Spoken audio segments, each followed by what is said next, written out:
नमस्कार दोस्तों, स्वागत है आप सभी का आपके अपने ही चैनल में।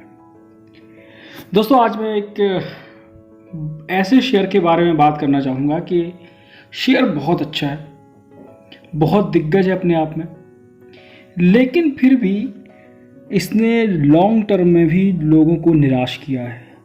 रिटेल निवेशक तो इस शेयर को रख के अपने पोर्टफोलियो में थक चुके हैं। बहुत लंबे समय से ये बिल्कुल सोया पड़ा हुआ है और हम सभी यही उम्मीद कर रहे हैं कि शायद अब ये जागेगा, क्योंकि शेयर बहुत अच्छा है और पोर्टफोलियो में रखने लायक है। दोस्तों, मैं बात कर रहा हूँ आईटीसी लिमिटेड की। आईटीसी लिमिटेड, जैसा कि आप सभी लोग जानते हैं कि बहुत बड़ी कंपनी है, एफएमसीजी की कंपनी, और मोस्टली जो इसका कारोबार, जो इसका बिजनेस होता है वो सिगरेट इंडस्ट्री से आता है, सिगरेट के सेक्टर से आता है, सिगरेट वाले सेगमेंट से आता है। वैसे आईटीसी एफएमसीजी के भी कई अच्छे ब्रांड हैं। आशीर्वाद आटा इसका लीडर प्रोडक्ट है और बहुत बड़े बड़े होटल इंडस्ट्री में भी इसका नाम है और अच्छे अच्छे होटल्स हैं।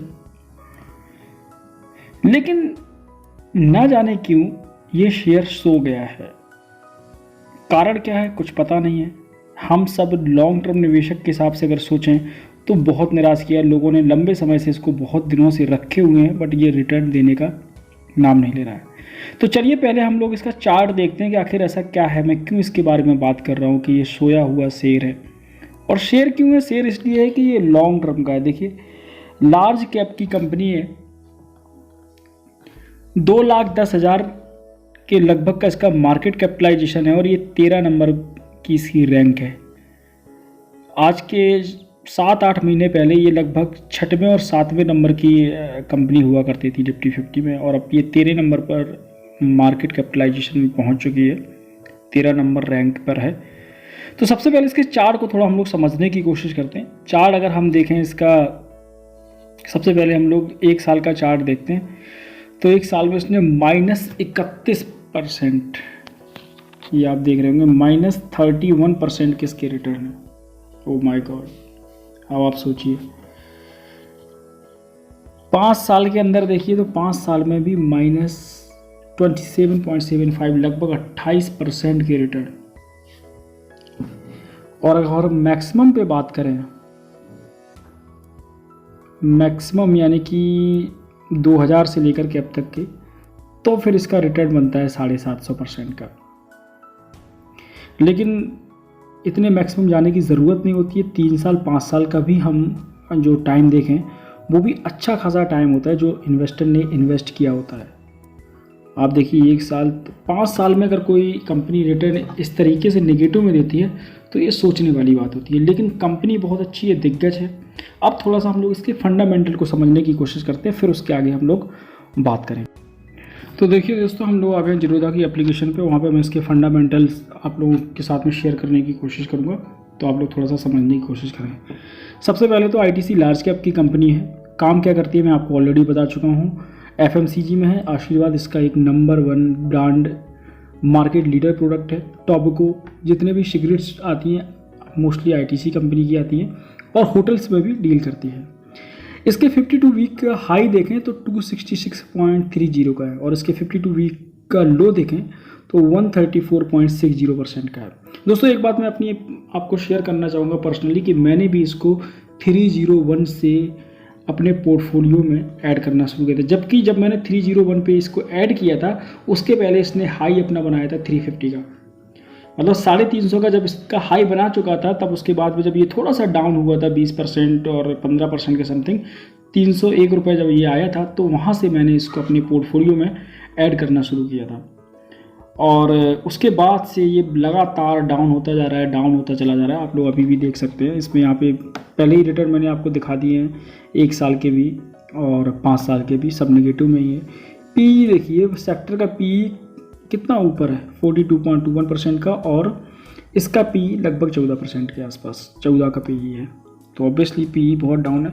बस इसकी जो ख़ास बात है वो ये है कि इसका डिविडेंड यील्ड लगभग 6% का हो रहा है, और 7-8% तक ये आपको इस समय डिविडेंड दे देती है, और ओवरऑल इसका एवरेज डिविडेंड यील्ड 6% है। तो ये डिविडेंड यील्ड को देखते हुए हमें ये लगता है कि अगर हमने पैसे लगाए हैं तो ठीक है, इतनी अच्छी कंपनी है, दिग्गज कंपनी है, बंद होने वाली नहीं है, टॉप क्लास की कंपनी है, ऐसा बिजनेस है कि कभी इसको कोई बंद नहीं कर सकता। बस इसमें कारण क्या है, इतना हम लोग क्यों फंस जाते हैं कि ये टोबैको की है तो हर साल कुछ ना कुछ रूल्स और रेगुलेशन, कई सारे टैक्सेस टोबैको के ऊपर गवर्नमेंट लगा देती है, जिससे यहाँ पर इसका प्राइस एक इन्हेंस नहीं हो पा रहा है, लोगों को ये रिटर्न नहीं दे पा रहा है, ये फंस जाती है कभी टैक्सेस में, कभी किसी चीज़ में। और अभी तो कोरोना के टाइम पे होटल्स वगैरह भी बंद थे, लेकिन अब फिर से वो होटल्स ओपन होने वाले हैं, तो शायद कुछ काम में इसके वजन आए, बढ़ोतरी आए, जिससे हम लोगों को फ़ायदा मिले। और बेचना इसलिए नहीं चाहिए इस शेयर को, मैं क्यों लॉन्ग टर्म से अभी तक इसको होल्ड किए हुए हूँ, क्योंकि शेयर बहुत अच्छा है। अभी थोड़ा सा मैंने एवरेज भी किया था इसको, और डिविडेंड यील्ड है, एक रेगुलर इनकम जनरेट होती रहती है, एफडी के बराबर तो आपको ये पैसा दे ही देता है। अगर आपको इसमें कोई मुनाफा नहीं हो रहा है, बट ठीक है, टाइम वैल्यू इसमें इंक्रीज़ नहीं हो रहा है, टाइम वैल्यू के अकॉर्डिंग जितना मैंने टाइम दे दिया उसके हिसाब से रिटर्न नहीं मिल रहा है, बट डिविडेंड यील्ड अच्छी है। अगर आपने 10 शेयर, तभी कहते हैं कि अपने पोर्टफोलियो को डाइवर्सिफाई करना चाहिए, ज़रूरी नहीं है आपने 10 शेयर खरीदे तो 10 में 5 अच्छा रिटर्न दे सकते हैं, और 3 एवरेज हो सकते हैं, और 1-2 आपको नेगेटिव में भी जा सकते हैं, तब जाके आपका ओवरऑल पोर्टफोलियो अच्छा बनता है।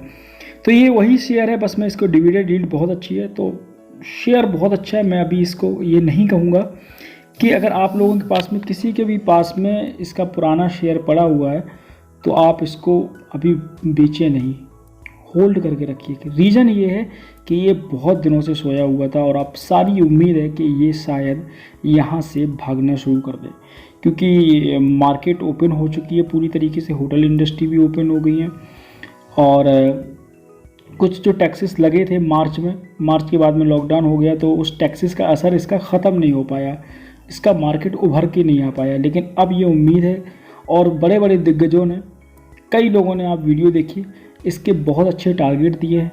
अभी मैं उनके बारे में बात करता हूँ, और वहाँ पर आपको टारगेट क्या टारगेट्स हैं उनके पास में लेकर के चलता हूँ मनी कंट्रोल की वेबसाइट पे।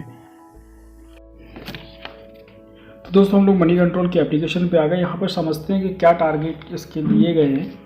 तो देखिए, ये बहुत लो लेवल पे है, और यहाँ से आप इसको अगर बाई करते हैं लॉन्ग टर्म के लिए, तो मुझे लगता है कि ये वाकई अब अच्छी वैल्यूएबल प्राइस पर हमें मिल रहा है, हम इसको अपने पोर्टफोलियो में ऐड कर सकते हैं। और अब ये आपको हो सकता है, श्योर नहीं है, शॉर्ट टर्म में भी प्रॉफिट कमा के थे, लॉन्ग टर्म में तो कमाएगा ही, ये तो श्योर सर्टेन बात है। और डिविडेंड यील्ड इसकी इतनी अच्छी है कि आपको एक रेगुलर इनकम भी जनरेट होती रहती है। अब इसके आप टारगेट देखिए कि इसके टारगेट क्या है। ये अगस्त में दिए थे 213 रुपये के, मोतीलाल ओसवाल ने दिए हैं 200 के टारगेट जुलाई में। चलो, ये तो पुरानी बातें हो गई। अभी आप अगर देखिएगा तो अभी सारे, कई एक्सपर्टों की मैंने राय सुनी, कई एक्सपर्टों को मैं सुनता हूँ, और कई सारे लोगों को जिनको मैं फॉलो करता हूँ, जिनके साथ में मैं जुड़ा हुआ हूँ या जिनसे सीखता हूँ, उन एक्सपर्ट्स की भी राय है कई लोगों की कि इसका टारगेट अगले साल तक ही 240 रुपये का जा सकता है। इवन आप अगर CNBC में संजीव भसीन जी को सुना होगा, तो संजीव भसीन जी इसमें काफ़ी ज़्यादा बुलिश है, आप उनको सुनिएगा, तो वो काफ़ी ज़्यादा बुलिश है। और भी मैंने कई एक्सपर्ट से बात की, उनका सबका यही कहना है कि बहुत वैल्यूएबल प्राइस पर ये आ गया है, और ये ऐसा शेयर है जो आपको रेगुलर अच्छी इनकम देता है, डिविडेंड यील्ड अच्छी है। तो मैं आप लोगों को ये सलाह नहीं दूंगा कि आप यहाँ से इसको बाई कर लीजिए या आप एकदम से इसमें ख़रीदिए। मैं ये ज़रूर कहूँगा कि अगर आपका नज़रिया लॉन्ग टर्म का, और आप ये सोचते हैं कि एक रेगुलर इनकम जनरेट होती रहे, आपको ये लगता है कि हर साल 6% 5% आता रहे, बस पैसे मेरे ना डूबें FD की तरह, तो इसे FD की तरह आप यूज़ कर सकते हैं, जो आपको लगभग 6% के आसपास, 7% के आसपास आपको डिविडेंड देता है।